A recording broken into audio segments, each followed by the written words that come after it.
रामपुर जंगल में मुनमुन चिड़िया अपनी माँ मोनी चिड़िया के साथ रहती थी। बचपन से ही मुनमुन चिड़िया के कान बड़े बड़े थे।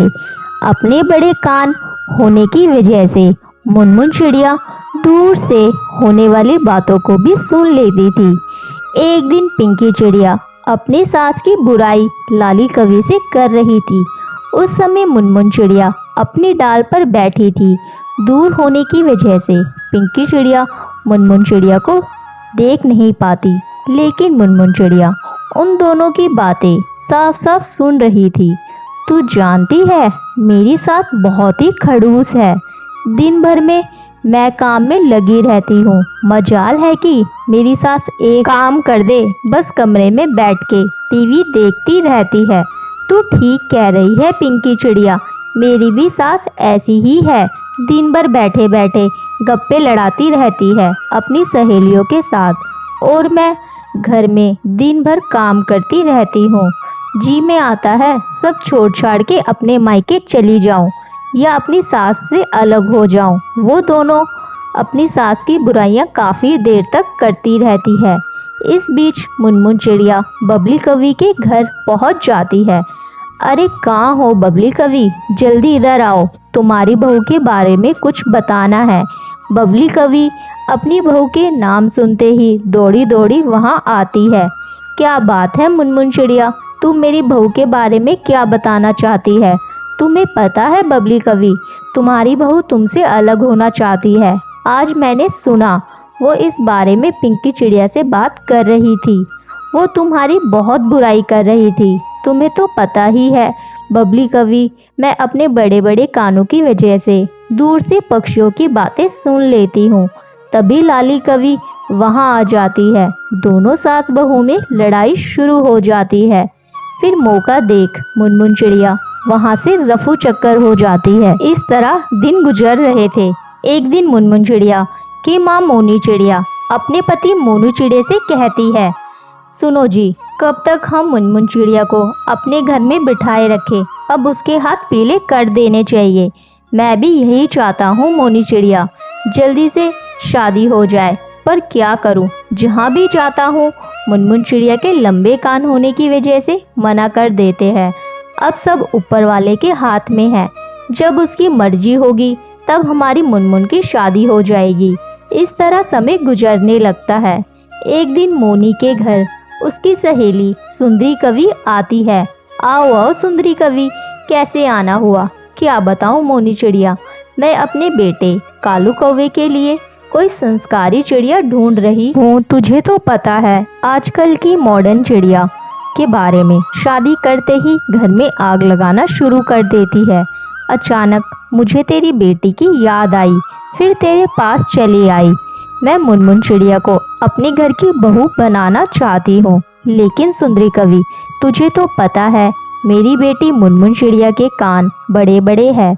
तुझे उसके कानों से कोई परेशानी नहीं है तो मैं इस रिश्ते के लिए तैयार हूँ।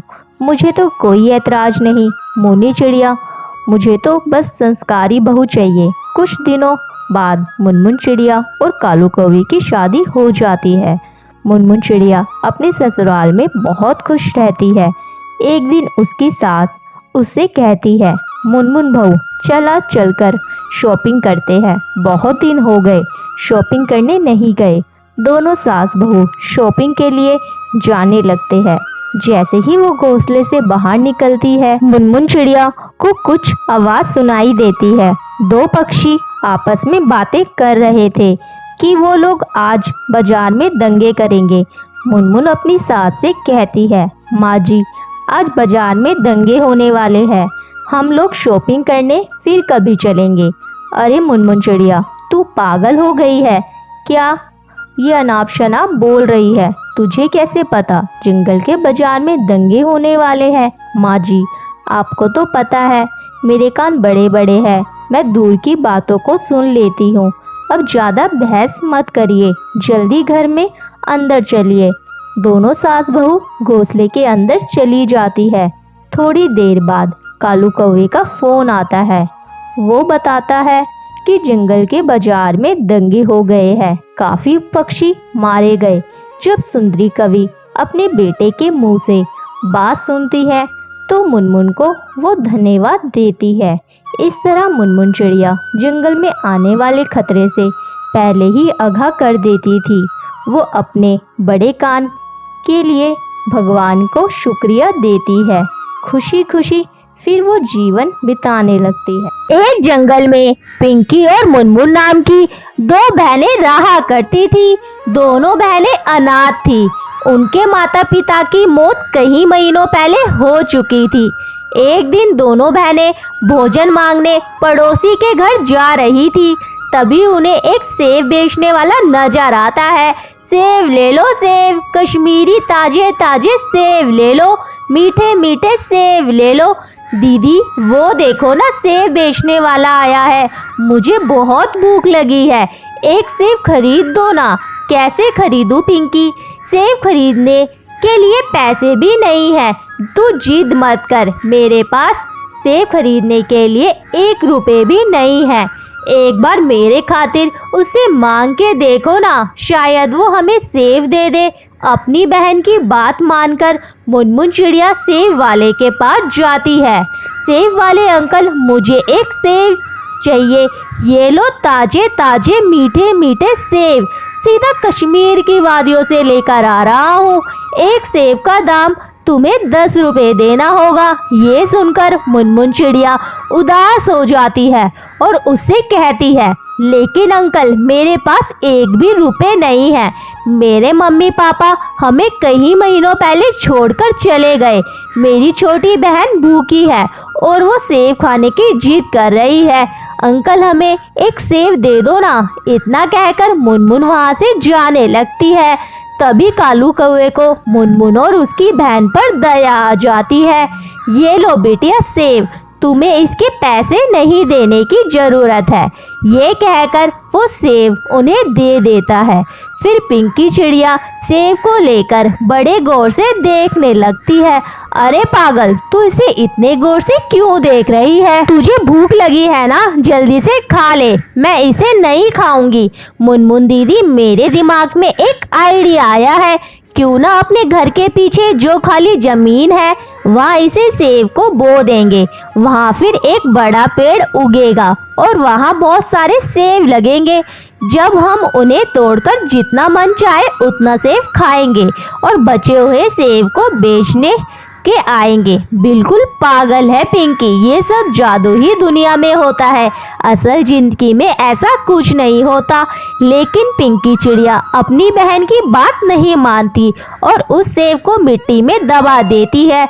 अगले दिन दोनों बहनें की खुशी का ठिकाना ही नहीं रहता। उनके घर के पीछे एक बड़े से सेब का पेड़ उग जाता है और उस पर बड़े बड़े सेब उग जाते हैं। मुनमुन को तो अपनी आंखों पर विश्वास ही नहीं हो रहा था। दीदी जल्दी से सेब तोड़कर बाजार में बेचने चलते हैं। जब दोनों बहनें सेब बेच के घर आती है तो मुखिया उनके घर का सामान फेंक रहा था।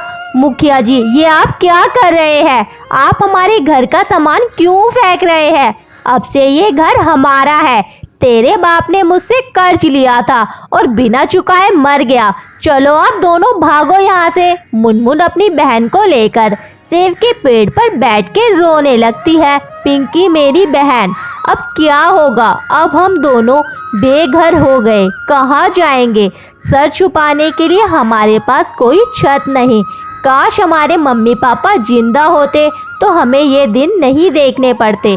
तभी सेब के पेड़ पर एक बड़ा सा सेब का घर प्रकट हो जाता है।